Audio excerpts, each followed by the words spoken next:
Alrighty, ladies and gentlemen, welcome back. I am back. We've had some time away, and I thought it's time to get some live streaming done because I basically rinsed the live streams in the Euros. I hope you have a few people joining us. This one will obviously be recorded and go up as its own little video at some point, but a bit of an interactive one. We've got our talking points on screen, as you can see. A lot to talk about. In terms of transfer news, I've been away now for a few days and a lot's happened, as is the world of football, a lot throughout the year. We've got 6 or 7, key talking points there. We've got some moves that have been completed, scrolling through the bottom there as well. So that's also something exciting to keep an eye on while this stream's going. Let's talk about some of the confirmed transfers, and that's what leads us to our first point. Ineos era is here. As a Man United fan, I am over the moon. I can be honest with you. I'm very, very excited.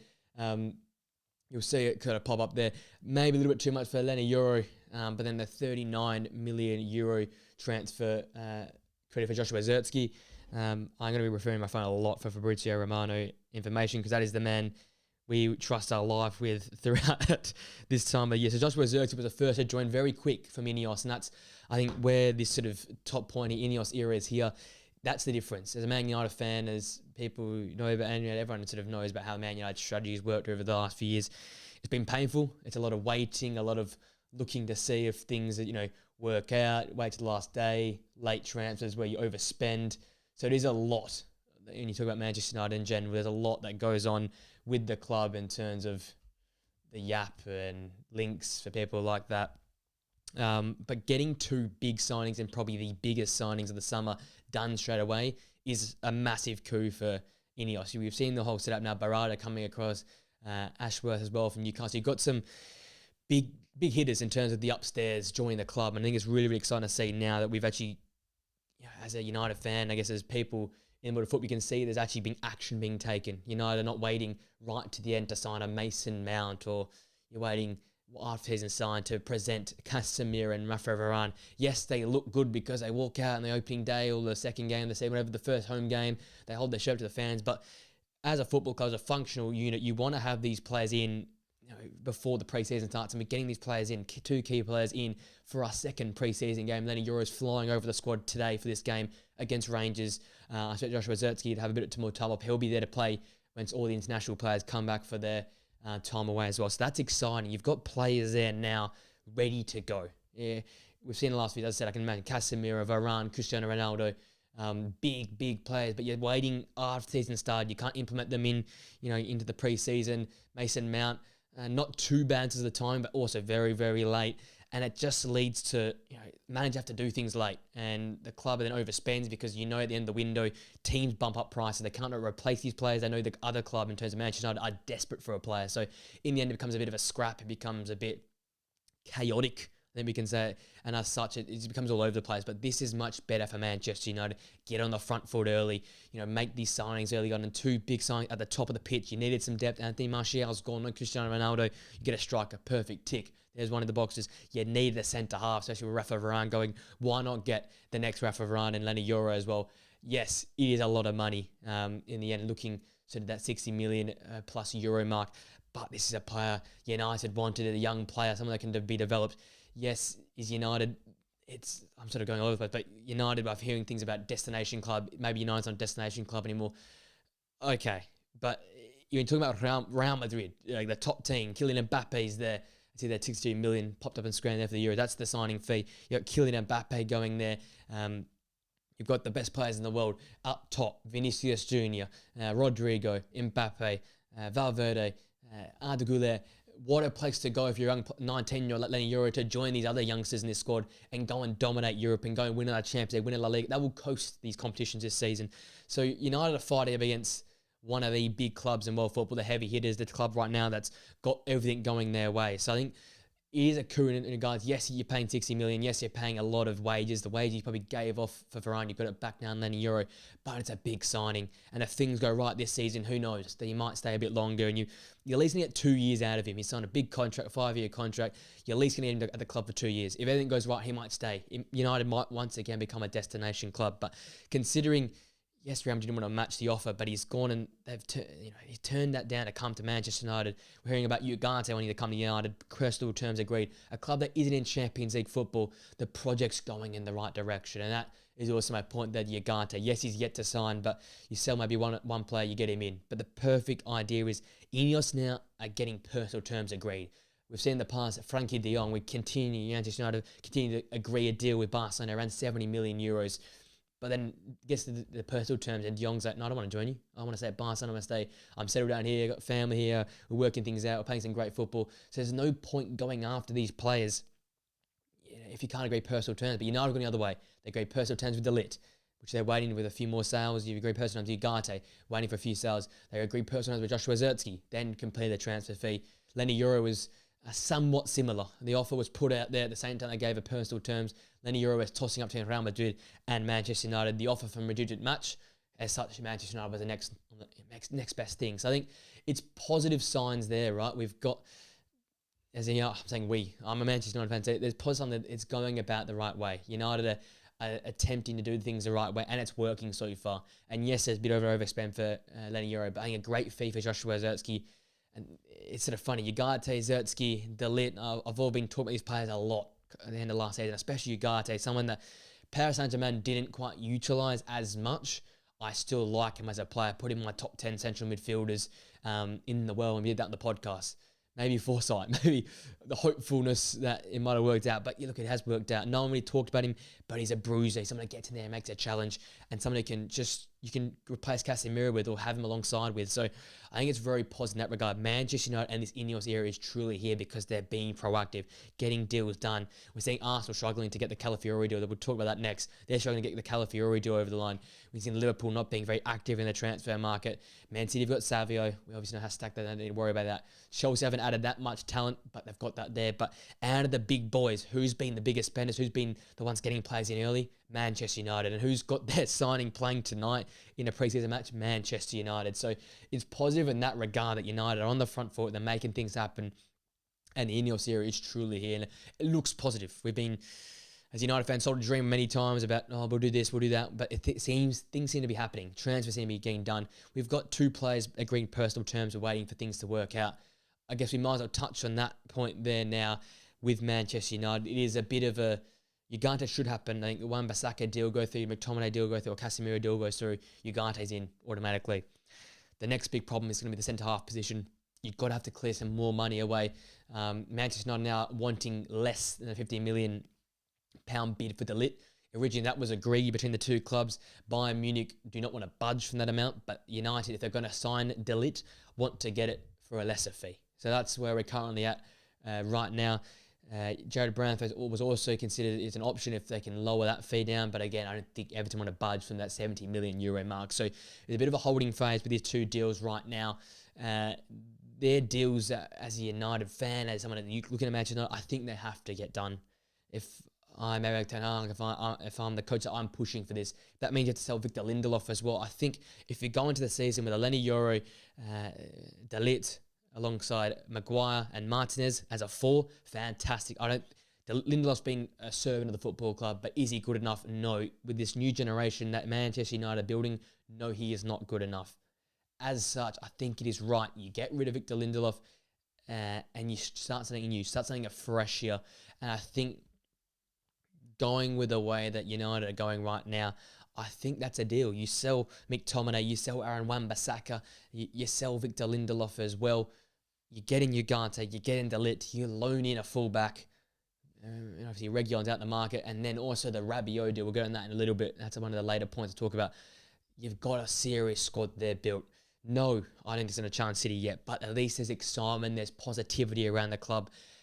And maybe there's a sign of something exciting to come. Maybe there's something there. So there's a lot to be said about how that all works out. But it is positive signs for Manchester United as we currently sit here and speak. So that's the Ineos era being here. It has arrived. It's looking very, very exciting. And it's one of the key talking points right now in world of football because a lot of the transfer news, especially the big ones, the big names we've got rolling down the bottom there, they're all going to Manchester United, especially with another one in Ugarte being around the corner. Coming to our second point here, as I was preparing this yesterday on the flight here, I wrote, is Calafiori deal ever going to happen? in the last 24 hours, it's changed to Calafiori finally confirmed to us. So I think Fabrizio Romano has given it the here we go in the last few hours. It looks like he is on his way. Exclusive. Arsenal and Bologna have reached an agreement for Riccardo Calafiori. Breakthrough in talks. And a deal has been put in place for the two clubs. A €40 million fixed fee plus €5 million in add-ons and sell-on clauses to be included to Bologna. 5-year contract valid until 2029 and around €4 million net salary. Bologna obviously owe 50% to Basel. That was the club that originally put the 50% sell-on clause that Bologna signed him off, so they will be getting a lot of this chunk of money. They'll be ending up with around €22 million. They had a team laughing from this situation right now. One of the smaller clubs, you can say, in Europe, and they're going to get a lot of money for this. And that was where this deal stalled. I think originally it was agreed around €30 million mark. That was falling short for Bologna with the 50% sell-on clause. They wanted some sort of reimbursement. They've obviously lost their manager, they lost Joshua Zertsky. They've obviously lost now Calafiori as well. They wanted reimbursement. This squad is being obliterated since last season. Obviously, Lewis Ferguson, the captain, is dealing with an injury. He'll be out for most of the first half of the season as well. That is definitely a talking point I'll have to get into at some point before the season starts. They are in dire straits right now, Bologna. They are getting rinse of all their resources after a fantastic, historic season in the Serie A. So they really wanted that extra little chunk. They got the extra sort of 5 million. They get to €40 million. They've also got the 5 million in additional euros as well there, which helps bump up the deal for them. That was where the sort of stalling came from. Both clubs couldn't agree on an amount. Arsenal for getting him for 35 million euros. That would have been a steal. 40 is still fantastic. I think for a defender, he's got a lot of upside. The problem now with Arsenal, how do they all fit? Urian Timber doesn't play at all last season. A fantastic left-sided defender. I think they're going to go with this sort of style that we're going to be the Man City 2.0 in many regards. Calafiori might end up going as a left back in this system alongside William Saliba and alongside Gabriel. You obviously have Ben White as well, so you've got 4 centre halves playing along the back four. We've seen Man City did it towards the end of last season. That obviously worked for them. But does it work for Arsenal? Where does Urian Timber sit? He's also a centre half that was destined to play left back for Arsenal as well. So a lot of questions have to be answered how this now system works. Does Calafiori join and get all this wages to sit on the bench? Or do they push Urian Timber into midfield? Does Calafiori kick Gabriel to the curb? I know Flynn on the podcast, he believes Gabriel the better the seasons between him and Saliba. But obviously Saliba has had a fantastic Euros, has got that world-class ability. What happens there? There's a lot to be said about that situation as well. So there's a lot of moving pieces right now at Arsenal, especially with Calafiori doing a fantastic signing, by the way. I think we can't get over the fact that 40 million euros is a steal for a player that looks so bright at the European Championships. Looking back, his Bologna forms, I don't think he was the best in that defence, but still a key figure of that unit. And someone we have to keep an eye on for start the season. It really fits this Arteta mold, really comfortable in the ball, strong physical presence, and very young as well. We've got a lot of upside here with this kid, and it could be really, really exciting times for Arsenal fans to come. So interesting how that all works out now. How does that apply to this upcoming Arsenal season, how they all fit, but finally confirming. That's the big news for Arsenal fans. So you can finally breathe easy. You've got that chance. I know Robbie and AFTV was saying, where's our signings? Because, Arsenal have gone with this sort of Ineos point I had early on in the last few years. They've been signing players nice and early. Declan Rice coming in early. William Saliba, all these new signings under Arteta have come really early in the window. They haven't waited for signings to come. They've been there from the start, and they've had to amalgamate these players into the squad. So finally make a transfer. So many Arsenal fans took too long, but they got it done in the end. So I think they'll be happy nonetheless just to get a player at the club right now, because it was looking quite bland prior to that point in time. So big move for Arsenal. They get that job done, and that's a big tick in their box now. As we come into the sort of latter stage of the transfer window, it has become close to the Premier League season start. We're about 3.5 weeks away, which seems crazy, but that's just the way we're currently operating in this current market. Third point, this is a really big point right now. Adon Rabiot has let his contract expire. He's now a free agent. He will be leaving Juventus with a desire to join the Premier League. Obviously, the links with Manchester United, we obviously know basically every player linked with Manchester United, but links have been with Manchester United now for a year and a half. He was an option alongside Amrabat. He was an option opposed to Casemiro as well the season prior. He's constantly been linked with Manchester United. A player that isn't going to improve the side, but a player that would be very pivotal for, I guess, any Premier League team in terms of adding depth, adding control, adding that grunt. And I think for Manchester United, if you're going to sell Casemiro, why not get Ugarte and Also get Adnan Rabiot, so 2 for the price of 1. Obviously, don't have to pay a fee, just have to pay the wages, and that might be where the problem lies for a lot of Premier League sides.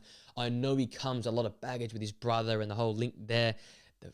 The wages aren't that cheap either.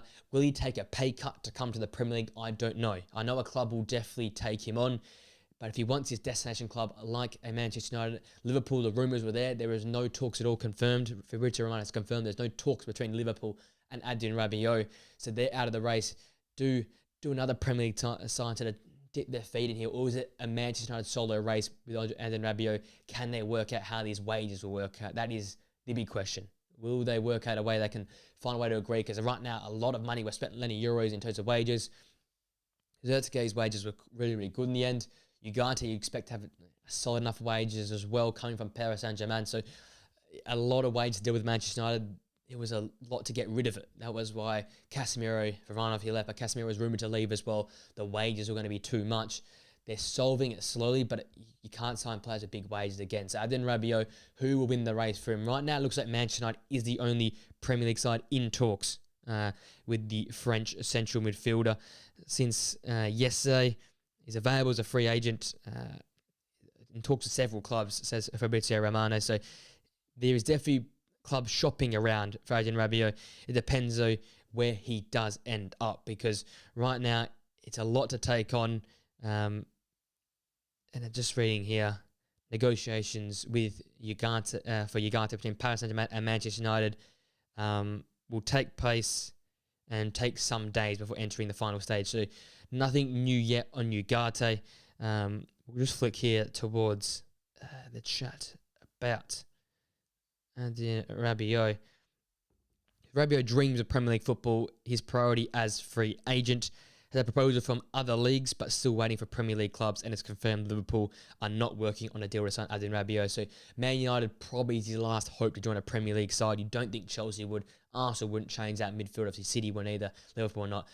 Does Tottenham to jump in there? Is not really the answer type. They've got a lot of midfielders. I doubt that as well, especially after signing Archie Gray in there as well. So it looks like it'll be Man United or bust for Adnan Rabiot.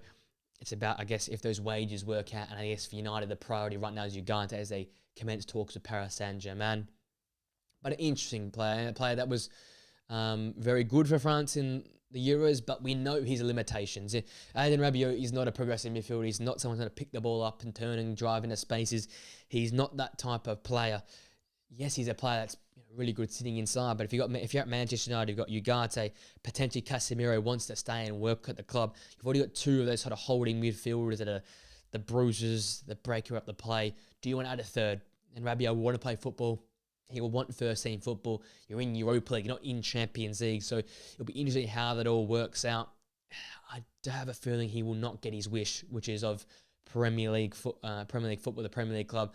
Maybe if Man United get desperate, if the Ugarte deal falls through, maybe we can see him join then. But right now, as it currently stands, I do not think Rabiot will be heading to a Premier League club. I expect another Serie A club to be in for him, potentially a La Liga side as well in there. But we also know his limitations as such. I can't see him really being of interest for many other Premier League clubs, despite his want to come to the Premier League.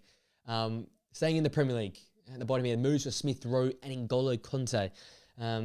Now, the Kanté rumours coming out earlier today, he wanted to, West Ham had made a bid for him, wanting to take him away from the Saudi side. But our Etihad have said no intention to leave a top player like N'Golo Kanté out of the project. He's a crucial player, a top professional, and Laurent Blanc has already been in communication at the club and trying to keep N'Golo Kanté. Obviously, you know how fantastic he was at the European Championship, picking up 2 man-of-the-match performances in the group stages. A really important player for West Ham, get him in a system under Lopetegui. They're going to try and change the way they play. They're going to need a holder. They're going to need a sitter in there. N'Golo Kanté is that man who can get up and down the pitch, which you know how well he covers the ground. Rumour has it he covers the other 25% of the earth that's not covered by water. He's that sort of player, right? He's a enforcer, he carries a ball. He has been dangerous going forward. Probably was France's best midfielder in terms of progressing the football as well. Such a talented footballer. A shame he ended up going to Etihad last season. Obviously, injuries caught up with him. But what we saw from him at the European Championships was the N'Golo Conte of old. And if West Ham can somehow manage a way to find the money needed to get him across, it would be a huge deal. Obviously, the wages are going to be massive. The fee is going to be massive as well. Considering El Etihad want him to stay at the club, it's a hit and hope. But if it lands, boy, it's a big move for West Ham, who are making some small moves in the background. Nothing massive yet. Obviously, the striker for me is still the biggest spot they need to fill. Something they haven't addressed yet. But there's positive signs there for West Ham. Slowly but surely, things are going to be coming together for the side. So it could be a positive. It could be something that will happen here for West Ham United.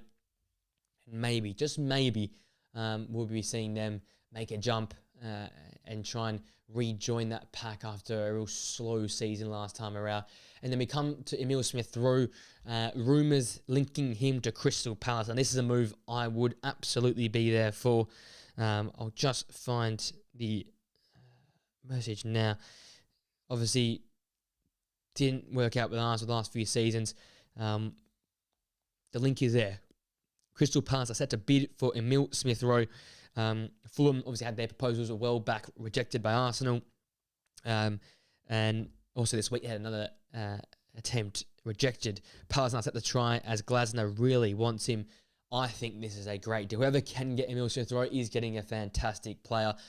Obviously cannot fit in this such talented Arsenal system, can play in the 10 if needed, but also on the right was fantastic for Arsenal, especially towards the end of that COVID period. He was pivotal for Mikel Arteta's system and doing a lot of great things for that Arsenal side. It's been harder for him. Hasn't really broken the side. It's going to be interesting because he hasn't played much football, how fit he's going to be, how's that skill going to, is it still going to still be there for Emile Smith-Rowe, considering Mikel Arteta sort of chucked him to the side. But I think I was talking about the podcast a few months ago, Brighton will be a good fit for him. Brighton under this new manager is not really going down that path. But Crystal Palace, Oliver Glasner, obviously losing Michael Elise, potential to lose Eberechi Eze as well. What a way to replace him in another skilled, talented player in Emile Smith, though. Very, very in that sort of interplay mould, can make someone like a Mateta still flourish on a high level. I think we're going to see Palace struggle to start the season, especially Mateta with Michael Elise missing. So a player like Emile Smith, though, that is nowhere near Michael Elise's level. He's joined Bayern Munich, and that makes sense. But he's sort of in that mould where he's got that trickery. He makes the right read. He's a really skilled player on the ball. I wouldn't be surprised if he can fill that role quite nicely at Crystal Palace from the flank there. By no means the trickery or flair or X factor like Michael Elise, but at his best, he on his day can be the best player on a football pitch and can definitely help Crystal Palace in trying to rebound from losing Michael Elise. There's obviously money there. They got around 60 million euros for that Elise transfer. As they go as well, you think they get another 40 or 50 as well. So there's 110 million to reinvest this side. Obviously, Adam Wharton's a generational type player in that midfield. Obviously, you're going to want to keep him at the football club. You've got talent on the pitch. You've got talent in different areas. Mark Gay, your centre-half, showed at the European Championships how he is so talented. If you can get another young English talent like Emile Smith-Rowe, you can really foster a young culture and group that want to stick together and ride this out. I keep saying Oliver Glasner, I'll have to do my manager rankings again in the Premier League as we come towards the start of the season, but Oliver Glasner for me is one of the top managers in the Premier League. I've obviously rinsed my Palace content toward the end of the season because I was so impressed with him, but he's got the foundational style of football implementing this side. You add a few pieces that can make the stride stronger, replace a Michael Elise, add a bit more depth in midfield areas and defensive areas. If you can keep Tyreek Mitchell as well, if you can keep Mark Gehi at centre-half alongside Joachim Andersen, you've got a really solid side. The sky's the limit. We've seen how Brighton have broken in, Aston Villa have broken in through the last seasons. They're not quite there yet, but with the money, if they reinvest smart, they get a player like Emile Smith-Rowe, what's not stopping them trying to break into a Conference League position next season because they've got what it takes. I feel like in the Premier League we've seen the last few seasons, different teams jumping in, taking the spot of a new side, being that next European side. So I think there's a possibility there, and a real possibility of that for this side, Crystal Palace, under Oliver Glasner, with a signing like Emile Smith-Rowe to really make a difference next season. So I think that's a really, really big deal for Arsenal as well. You want to get enough money for him. You want to get a solid enough that you can really make the most of what was a fantastic play. It's just unfortunate. You've got the likes of Bukayo Saka, the under Trossard hit the ground running. Kai Havertz is up there as well, filled with more space. Like Gabriel Martinelli's almost been phased out as well. So a lot of talent up top, and it's really hard to fit them all in. I think Emile Smith-Rowe has just been the kid thrown out because they have so much up there. It's really unfortunate. But the way a solid side works and a really well-run club like Arsenal works, you sell them off for good money and you get the most for him. It'll be interesting to see how much in the end Arsenal want from Emile Smith-Rowe, because I don't currently have an amount that was proposed by Fulham, but I don't think they would have put a lot there yet. Obviously, João Palhinha is moving to Bayern Munich. They'll obviously have more money in that kitty bank to try and spend, but whoever gets him, if it's Fulham, Crystal Palace, or another Premier League team, I think Brighton will still be a great fit. They're going to be winning because this guy is a fantastic interplay player, a smart footballer, and someone that can elevate a mid to sort of upper table side towards a European position, because we know how good he can be on the football. Coming to the left-hand side now, and other talking points, starting with Romelu Lukaku, who's linked to Napoli to join Antonio Conte once again. A move that should get done, not wanted at Roma anymore. Especially in this new era they're trying to create here. Just get the information up now. Romelu Lukaku. He is waiting for Napoli and wants to work under Antonio Conte yet again. He will reduce his salary from 11 million euros a year to 6 million euros and want to sign for Napoli until June 2027. The deal depending right now on Napoli and Chelsea negotiations and Osimhen exit. PSG pushing still for Victor Osimhen and also Kvaratskhelia. So, very interesting to see if that deal comes off. Obviously, Lukaku is someone that's been sort of passed around the Serie A. Hasn't really hit the ground running, we can say. So for Roma, Inter, he's all had these clubs, had moments, but hasn't really hit the ground running and spark the league alight. Get some of his stats up here in recent seasons, but really has struggled in terms of putting consistent performances together.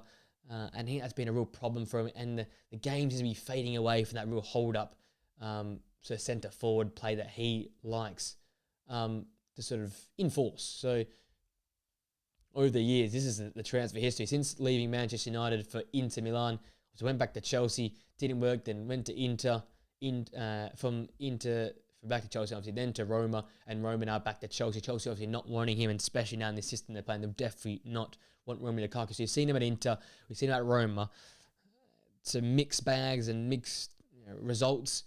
A chance, I guess, for a new start at Napoli, a team that's rebuilding, obviously played okay under Antonio Conte in the past. Can he go and do something similar now under him for Napoli? They really need something at the moment. Victor Osimhen doesn't want to be there. Kvaratskhelia apparently is now staying, but he doesn't really want to be there either. It's a real toxic environment right now at Napoli. Antonio Conte has to sort that out. And another player he's keeping on is Dejan Kulusevski, who he worked very closely with at Tottenham Hotspur and was an important player for him when he came across that Tottenham Hotspur team coming from the Serie A to Tottenham. So another player he might try to bring across, a player that doesn't really work under the hand. Postecoglou style, Brendan Johnson's more prefer the more pacey, direct players. So it'll be very interesting to see if Kulusevski wants to leave Tottenham and go back to the Serie A to join Antonio Conte, who's really trying to rebuild his Napoli side from the ground up. Obviously, historically bad season last year. 3 or 4 matches, I believe, they went through last season. Struggled to get together performances. No one played to their level. They played last season. Outside of Kvaratskhelia, a very, very tough season for many players, including Victor Osimhen. But PSG still insists they want Victor Osimhen. They've obviously got a lot to sort out right now. And they're obviously Manuel Ugarte getting sold. They want to get Jean Neves for around 110 million euros as well, and the Victor Osimhen deal looks to be around 100 million euros as well. That's what Napoli want. Will they get that? We don't know, because he wants it out, so it'll be really interesting to see. But with him potentially leaving, the money for that, they'll go and try and sign Romelu Lukaku, obviously taking the wage cut to join Antonio Conte. Then can they go and sign Kulusevski to join this movement here at Napoli? There's potential. I think this is a real thing. As I said, not really fitting into the Ange Postecoglou's style, the high pace, high pressing style of football, can definitely press, but hasn't got that direct pace and that direct running that really suits that style of football. With the want, I guess, eventually to have Timo Werner or Son, and then a player like Brandon Johnson on the flanks. It doesn't sort of fades out. Kulusevski, he probably will play this season, but as the seasons go on and as Ange starts to just tighten the team up and just turn the cogs a bit and find the team he wants, you might start to see a player like Kulusevski be faded out. So maybe it's the time he makes a move now, be a bit more on the front foot and get the deal done early. For Antonio Conte, it'd be two great players to join his project here. I think that'd be really, really exciting to see if they all join together, because we've got a real talented squad there at Napoli, Zango and Greece as well. Up there, Kvaratskhelia stays. I think Kvaratskhelia, Kulusevski, Romelu Lukaku up top. Bit of a misfit bunch, but it could definitely work and cause some problems in the Serie A. I think there's potential there to have a rebound season. They need obviously bounce back. The fans demand it. Going from their first Scudetto in years and then dropping one of those performances, 9th place, and all the teams, like 8 teams at one point were qualifying for Europe. The fact they missed out, it says a lot about that season. So something that'd be really, really exciting to see if it all comes out. If both of them sign for the club, are really, really positive to see for Napoli. Just checking any updates here. Obviously hearing updates on Jared Branthwaite flying back to Barcelona. Olympiacos deal put on hold as his personal term problems there. Obviously you know about the Ugarte deal. Cesc Fabregas and Rafa Varane alongside Pepe Reina and also Alberto Moreno all joining Como. So this will be a very interesting story come next season. Obviously their first year back in Serie A after a extended period away from the top flight. That has all been confirmed to this point in time. Brighton are looking to advance on Brajan Gruder as well, a midfielder wanted by the young manager Hertzler, a player from Germany as well. So really excited to see if he joins Brighton this new revolution. And then before we get into the last 2 points, there is a few keeper chats we have to have about involving 2 clubs and a potential third buy coming up here. So Kepa wanting to wait for Real Madrid, interesting to see if Andre Lunin wants to leave Real Madrid, and then Chelsea right now wanting to have maybe not replacement, but a competitor, Robert Sanchez, and it might end up being a bit of a swap deal where Kepa goes back to Real Madrid, Andre Lunin comes to be Maresca's competitor for Robert Sanchez, who wasn't very good last season for Chelsea, not really convincing. Petkovic in the end probably was their most convincing keeper last season, but Real looking to bring back Kepa if Lunin wants to leave. That was all waiting on. So it's all waiting right now on Andre Lunin. Does he want to stay and fight for his spot alongside Thibaut Courtois? You doubt he would start. All the news linked to Champions League final. Yes, he was confirmed he was ill, but the news was that Thibaut Courtois was going to replace him despite not playing at all in the season. So he's definitely a number 2 there, Andre Lunin at Real Madrid behind Thibaut Courtois. Does he want first team football? Going to a Chelsea project that's very exciting under Maresca.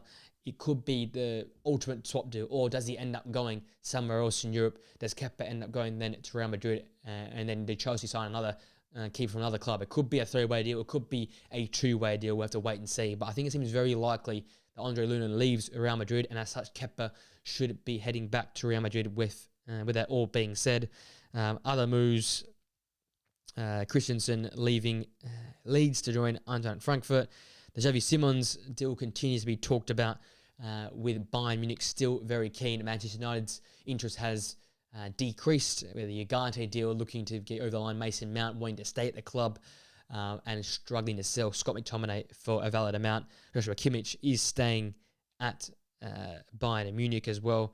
And then we come to some of the bigger news now, which is sort of kicking off these last 2 points. Actually, another key point is Bayer Leverkusen advancing to sign Joel Matip as a new centre-back on a free transfer, adding some depth, but especially Jonathan Tah potentially going to Bayern Munich if De Ligt is sold. So a lot of sort of deals being halted because of clubs not wanting to sell or buy at the current point in time. There's a lot of ongoing communication between clubs right now. Paris Saint-Germain still advancing with Victor Osimhen. Is that deal there? With that situation, we've obviously got the Inana deal that's gone through. We've got the Varane deal that's gone through. Euro deal gone through. Also Joshua Zertske. Pierre-Emerick Aubameyang has moved to Saudi as well. Serhou Guirassy to Borussia Dortmund for his release clause. Bento is moved to Al Nassr, so Edison deal no longer going ahead. Mason Greenwood moving to Marseille for around 30 million euros as well. So that's another deal that's gone through in the last few days.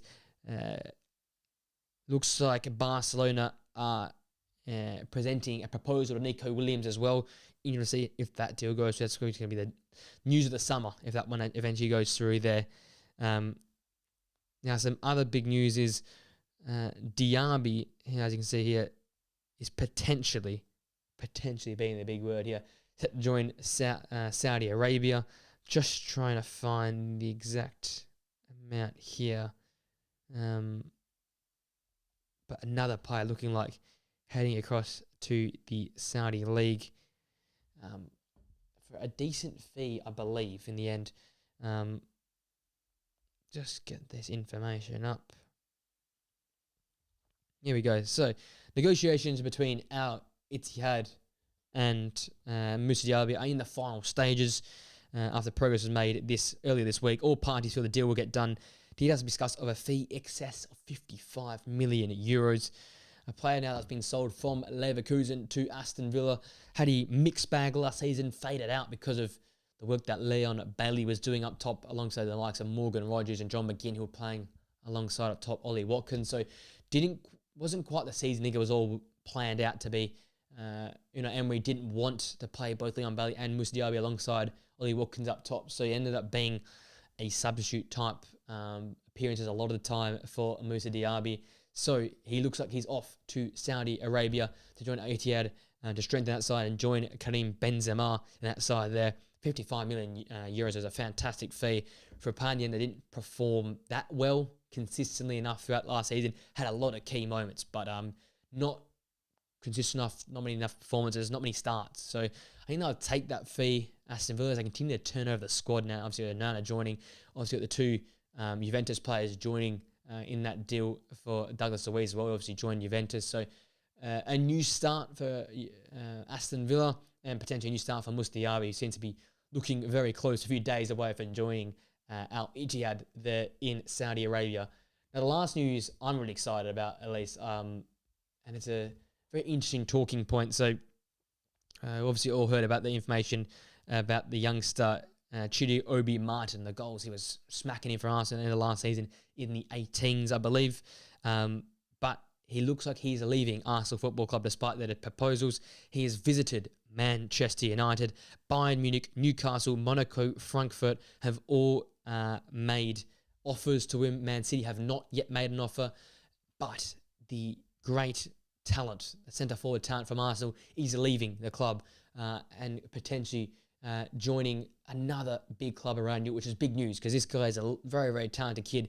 Yes, it's only the 18s, and yes, there's a lot to come, but great size, good at the ball with his feet, really strong and powerful finisher in front of goal. This is a big move, especially if he moves to another Premier League side like a Manchester United, or if he goes to a team like Monaco, who's been renowned for developing young talent. We could be seeing a really, really exciting prospect of the future. That's a really exciting move. I love a Manchester United, especially with all the young stars we've got at the club right now. But that's a massive talking point. That's sort of been came out today from Fabrizio with the potential of Obi Martin being, obviously he's leaving, it looks like Arsenal, and going to the big team around Europe. So that's really, really exciting to see for those teams involved. And if he does leave Arsenal, a big loss for them, a real talent leaving the football club. He decided to leave Arsenal, set for a new club. 2007 born, so only 17 years old. They did their best. Apparently, Mikel Arteta was joined to try and keep him on board, but then they expected him to leave. He obviously visited Manchester United, other clubs in the race. He scored 32 goals and 20 games under Arsenal's under 18s last season. And the 16-year-old Danish forward seems to be one of the most exciting players coming out of many academies right now. So massive deal for whoever can get the player there. Obviously, we've got and at the bottom of the screen, Morata joining, Guirassy joining. Obviously, you know that Douglas Luiz has joined as well. So a lot of transfers starting to sort of tick over now. Savio has arrived at Manchester City and signed that contract. Greenwood has landed in Marseille and signed that deal as well. It's all happening very, very quickly. I guess at the moment, the deal got to be excited for coming up. Jean Neves to Paris Saint-Germain. That will then lead to a knock-on effect. You think Ugarte to Manchester United should go through. Then Manchester United, they sell a player to bring in De Ligt. If they don't sell the player De Ligt, Jonathan Tah does not leave Bayer Leverkusen to join Bayern Munich, because Bayern Munich need to sell De Ligt for Jonathan Tah to join the club. Guirassy has joined Borussia Dortmund. That means they should be looking for another centre forward. There's been a few links, but nothing concrete as of yet there at the moment. And obviously then the Paris Saint-Germain deal yet again to try and sign Victor Osimhen means that Romelu Lukaku, one is waiting at Chelsea to try and get sold to Napoli, and also Kulusevski linked to Napoli as well. Calafiori looks like he's finally joining Arsenal. That's probably the big news of today. And also moves for Emile Smith-Rowe and N'Golo Kanté to the Premier League are all circulating at this current point in time. That is basically that for the transfer news at the moment. For those who join me, thank you for joining me. If you're really watching this back, come join us for more live streams. We're going to try and do more as the transfer window gets deeper and deeper. We're keeping you updated on all the news, the updates. We'll also, as the season starts, some more of these live streams to chat all things football. We've got a lot of things to talk about, especially as the season is around the corner. With all being said, another massive day of transfer news. We should be back, I think, on Tuesday or Wednesday night for some more updates and all transfer news. But at the moment, these are the 7 key points. Ineos era is absolutely here. Manchester United are firing the transfer window right now. Calafiori to Arsenal has been agreed. 40 million euros plus some add-ons there, but agreed between Bologna and Arsenal, with FC Basel receiving 50% of the sell-on. Who can win the race for Rabiot? He won his Premier League clubs. Only looks like Manchester United are the club interested in him. He might end up back in the Serie A with a new side after leaving Juventus on a free. Moves for Emile Smith-Rowe for Crystal Palace, and also for Fulham, and N'Golo Kanté linked back to West Ham, but it's going to take a big deal because Al Ittihad do not want to sell their star central midfielder. As I said, Lukaku and Kulusevski are both linked to Napoli to start the N'Golo Kanté project here. Very interesting to see if they go to Napoli to try and revitalise that squad coming this season. Moussa Diaby is very close, almost days away now for joining Al Ittihad from Aston Villa after a struggling season in the Premier League. And then Arsenal, wonder kid, set to either join Manchester United, also Bayern Munich, Newcastle, Monaco, or Frankfurt. Chido Obi Martin wanting to leave Arsenal. So that's all the big talking points from today in the world of football. I've seen all those transfers going through the bottom of the screen. We'll have a lot more of those coming up as the days progress. Thank you for joining me, ladies and gents. I will be back, as I said, for a live stream in a few days' time to keep you updated on all things in the transfer window. Appreciate you joining. Please like, comment, subscribe. If you're watching this back, as I said, come and join me for a live stream some point soon. We're chatting all things football and we get into that exciting point in the season where it's all getting very exciting in the transfer market. Have a great rest of your day, guys. Enjoy the transfer news and all the drama coming up there, and enjoy some of the pre-season games as we go closer to the football season starting. With that being said, ladies and gents, I will see you guys very, very soon.